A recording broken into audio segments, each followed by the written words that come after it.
Saudara Gubernur Nonaktif Papua, Lukas NMB pada hari ini menjalani sidang tuntutan terkait kasus suap dan gratifikasi. Lukas NMB didakwa menerima suap dan gratifikasi senilai 46,8 miliar rupiah. Jaksa mengatakan suap dan gratifikasi itu diterima dalam bentuk uang tunai dan pembangunan atau perbaikan aset milik Lukas NMB. NMB juga didakwa menerima gratifikasi sebesar 1 miliar rupiah dari Budi Sultan selaku Direktur PT Indo Papua melalui email Sun. Jaksa mengatakan Lukas tidak melaporkan penerimaan uang itu ke KPK sehingga harus dianggap suap. Atas perbuatannya, NMB didakwa dengan pasal 12 huruf A dan pasal 12B Undang-Undang Nomor 31 Tahun 1999 tentang pemberantasan tindak pidana korupsi.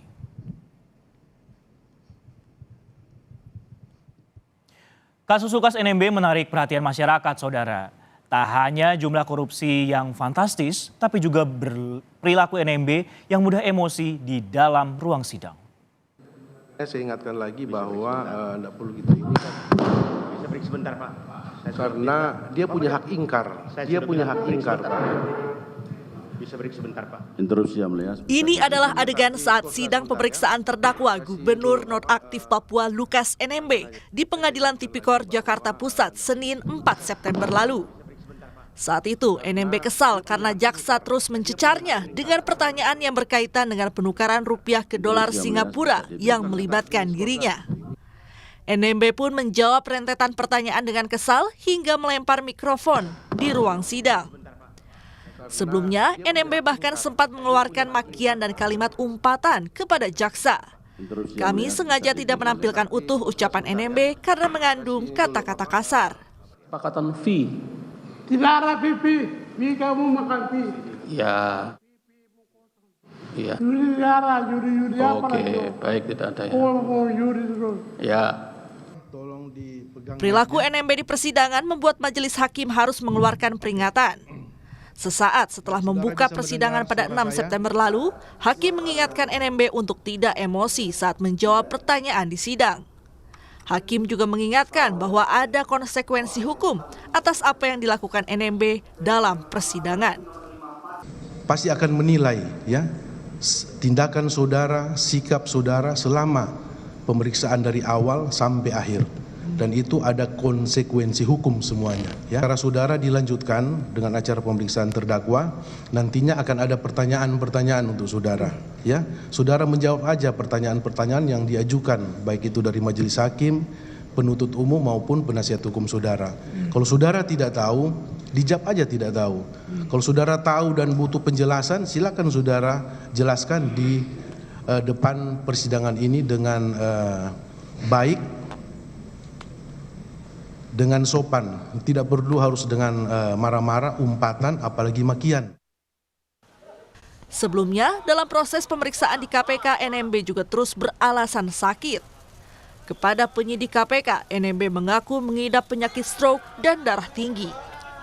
Kuasa hukum juga menyebut emosi NMB kerap tidak stabil. Atas kasus Lukas NMB, KPK telah menyita barang bukti uang tunai senilai 81,6 miliar rupiah yang diduga merupakan hasil pencucian uang NMB. Ada juga uang dalam pecahan dolar Amerika Serikat dan Singapura, emas batangan, hingga mobil mewah. KPK menduga NMB melakukan perbuatan menempatkan, memindahkan, mengalihkan dan membelanjakan serta membayarkan hingga mengubah bentuk mata uang untuk menyamarkan asal-usul dan peruntukan sumber dana. Soal pencucian uang, KPK menemukan aliran dana dari APBD Papua yang diduga dipakai NMB berjudi di Singapura. Lihat seberapa besar dana yang digunakan oleh yang bersangkutan untuk berjudi, kan seperti itu. Nah, dari mana dana-dana tersebut diperoleh? Ya sejauh ini memang sebagian besar berasal dari penyalahgunaan APBD, ya, termasuk informasi yang kemarin dipaparkan ke pimpinan itu menyangkut dana operasional gubernur. Gubernur Nonaktif Papua Lukas NMB dijerat dengan pidana tindak pencucian uang.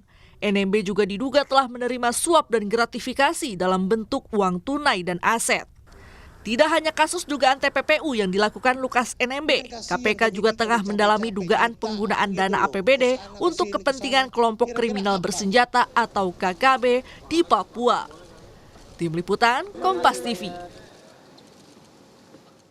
Informasi terkini dari persidangan Gubernur Nonaktif Papua Lukas NMB kita tanyakan langsung ke jurnalis Kompas TV Putri Oktaviani di Pengadilan Tipikor Jakarta. Okta, selamat siang. Setelah kemarin sidang pemeriksaan terdakwa seperti itu, apa saja isi tuntutan jaksa terhadap Lukas NMB hari ini? Apakah sudah dibacakan? Ya, selamat siang Francisco dan juga saudara. Sampai dengan saat ini sidang tuntutan terhadap Lukas NMB masih terus berlangsung sejak tadi dimulai sekitar pukul 10.35 waktu Indonesia Barat. Total ada sekitar 900 lebih halaman yang nantinya akan dibacakan sehingga sampai dengan saat ini juga masih berjalan.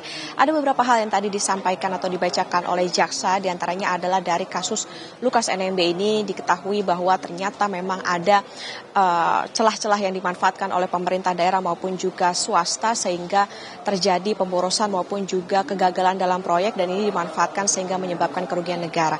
Kemudian juga tadi disebutkan bagaimana adanya 17 saksi dan juga sejumlah ahli yang dihadirkan sehingga dari dari JPU ini bisa mendapatkan sejumlah fakta, diantaranya jaksa mengantongi adanya fakta sejumlah aliran dana yang diterima oleh Lukas NMB dengan ex-Kabid Pekerjaan Umum Papua yakni Mikael Kambuaya dan juga ex-Kadis Pekerjaan Umum dan Penataan Ruang Gerius Oneyoman secara bertahap. Lalu bagaimana keterlibatan antara pihak swasta yakni Riantono Laka, di mana sebelumnya Riantono ini diketahui ditunjuk sebagai tim ses atau tim pemenangan dari Gubernur Papua yakni Lukas NMB. Kemudian ketika dilantik pada untuk periode 2018-2023, Riantono ini meminta sejumlah proyek yang nantinya dibiayai oleh APBD karena adanya kesepakatan antar keduanya. Dari situlah Riantono mendirikan sejumlah perusahaan yang ini diduga untuk mengerjakan proyek-proyek yang diberikan oleh Lukas NMB. Dan tuntutan juga disebutkan bahwa Lukas NMB ini menerima fee sebesar 45,8 miliar rupiah. Ini dijabarkan tadi dari pengusaha Piton Enumbi senilai 10 miliar 413 juta, lalu dari Riantono Laka 35 miliar 429 juta.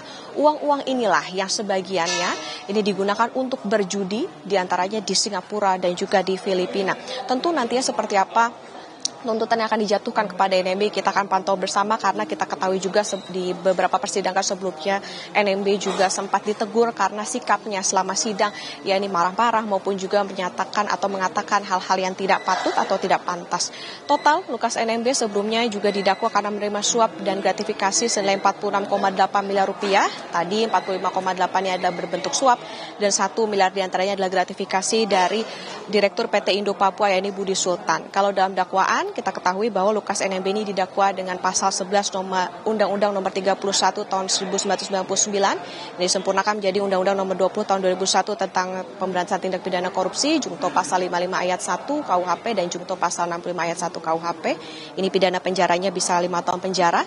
Sementara untuk gratifikasi ini didakwa melanggar pasal 12B Undang-Undang tindak pidana korupsi dan terancam pidana seumur hidup atau pidana paling rendah 4 tahun atau paling lama 20 tahun. Bagaimana nantinya apakah lebih rendah ataupun lebih tinggi dari dakwaan sebelumnya kita yang pantau bersama nantinya bagaimana berjalannya sidang terhadap Lukas NMB. Tentunya akan kami nantikan perkembangan atau update dari Anda dari Pengadilan Tipikor Jakarta, Putri Oktaviani yang melaporkan langsung terkait sidang tuntutan jaksa penuntut umum terhadap Gubernur Nonaktif Papua Lukas NMB. Terima kasih Okta.